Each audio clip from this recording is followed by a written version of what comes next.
1.727 unit kendaraan diketahui telah dikirim ke Timor Leste melalui jalur ekspor dengan menggunakan dokumen fiktif.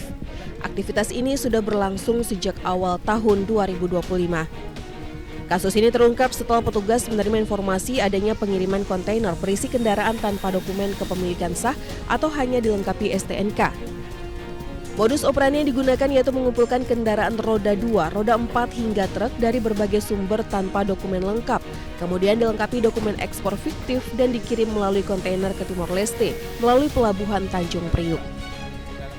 Hasil informasi dari masyarakat yang diberikan kepada kami, kemudian beberapa personil melakukan penyelidikan dan kita amankan di perjalanan menuju Tanjung Priok, masih di wilayah Jawa Tengah. Kita amankan 2 unit kontainer.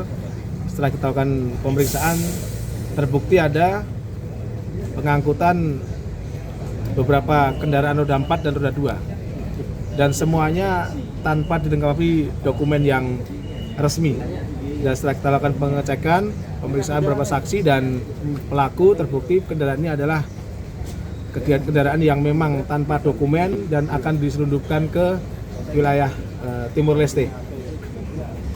Jadi beberapa kendaraan sudah kita amankan, termasuk kita melakukan pengecekan lagi di TKP. Dari pengungkapan ini, petugas sita barang bukti berupa 46 sepeda motor, 4 mobil, 2 truk, 2 kontainer, 64 bundel dokumen ekspor, serta 3 unit telepon genggam. Penyidik tetapkan 2 tersangka. AT berperan sebagai pemodal sekaligus penghubung dengan pembeli di Timor Leste serta menyediakan kendaraan dari berbagai sumber tanpa dokumen sah.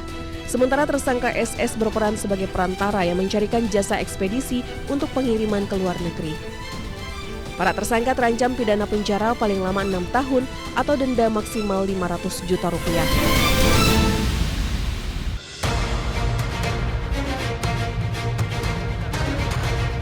Didampingi kuasa hukum dan tim, salah satu penggugat Bangun Satoto mendatangi Pengadilan Negeri Surakarta. Tujuannya untuk mengurus berkas pengajuan banding.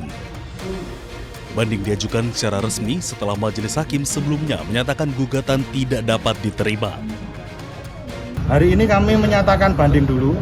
Jadi untuk proses administrasi kemungkinan untuk BHT-nya berkekuatan hukum tetap itu sekitar tanggal 14 ya? 28. Oh 28. BHT-nya 28. Jadi sesuai administrasi sebelum itu kami nanti juga akan memberikan memori banding dan lain sebagainya untuk melengkapi administrasi banding. Banding ditempuh lantaran putusan Pengadilan Negeri Solo tidak menunjukkan pihak penggugat menang atau kalah dan putusan belum menyentuh pokok perkara yaitu terkait keaslian ijazah. Sementara Bangun Satoto menyebut kasus ini akan terus diperjuangkan. Sebagaimana tadi disampaikan oleh Pak Andika, sebagai warga negara yang taat hukum, menjunjung tinggi moralitas dan adat istiadat, kami menempuh jalur konstitusional, diantaranya lewat Pengadilan Negeri Surakarta. Sebelumnya, gugatan terkait keaslian ijazah ini diajukan oleh sejumlah alumni Universitas Gadjah Mada melalui mekanisme citizen lawsuit. Namun pengadilan menilai gugatan tidak memenuhi syarat formal sehingga tidak dapat diterima. Dari Solo, Jawa Tengah, Septiantoro, iNews melaporkan.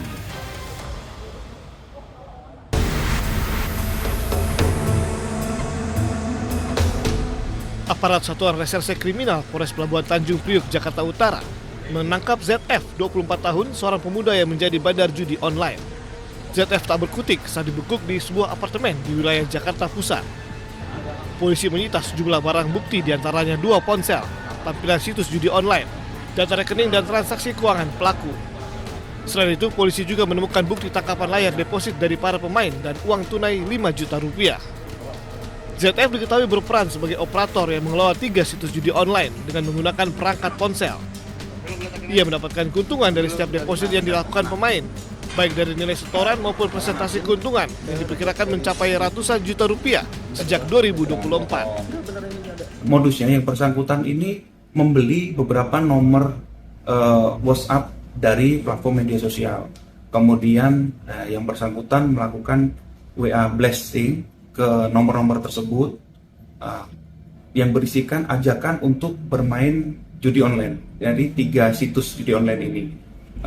Kemudian yang bersangkutan juga mengambil keuntungan dari deposit yang dilakukan oleh para pemain, baik itu deposit untuk judi online maupun dari keuntungan dari persentase deposit yang telah diberikan oleh para pemain.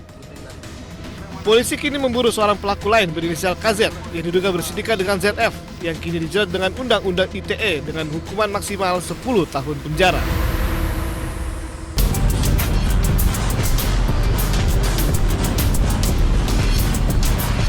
Perang melawan Iran, Amerika Serikat disebut kehabisan rudal. Hal ini diungkap Pusat Penelitian Kebijakan Publik Internasional atau CSIS.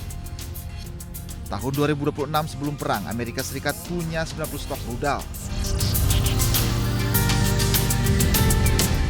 Kemudian Amerika menggunakan 45% dari stok tersebut saat perang melawan Iran.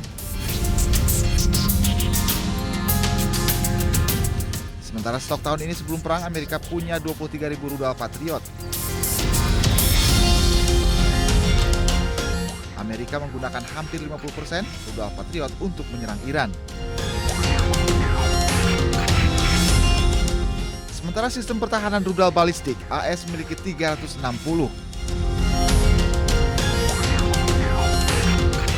Dari jumlah ini, AS menggunakan lebih dari 50% saat lawan Iran.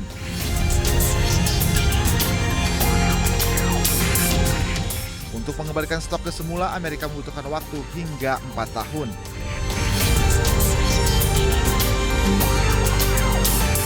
Berkurangnya persediaan rudal ini akan berpengaruh terhadap kekuatan militer dan akan untungkan pihak lawan.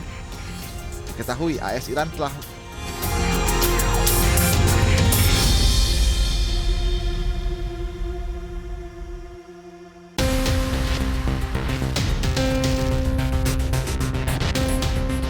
Foto yang beredar memperlihatkan spanduk di sisi timur laut gedung Rumah Sakit Indonesia di Gaza. Dalam spanduk tersebut tertulis kutipan berbahasa Ibrani terkait operasi militer Israel.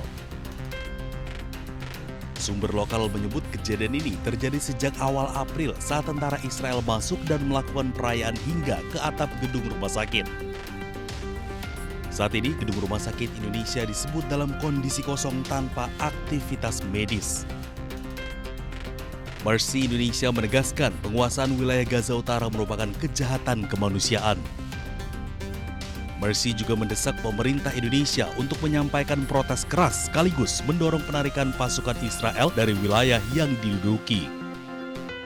Penyalahgunaan fasilitas rumah sakit dinilai melanggar hukum humaniter internasional termasuk Konvensi Jenewa 1949.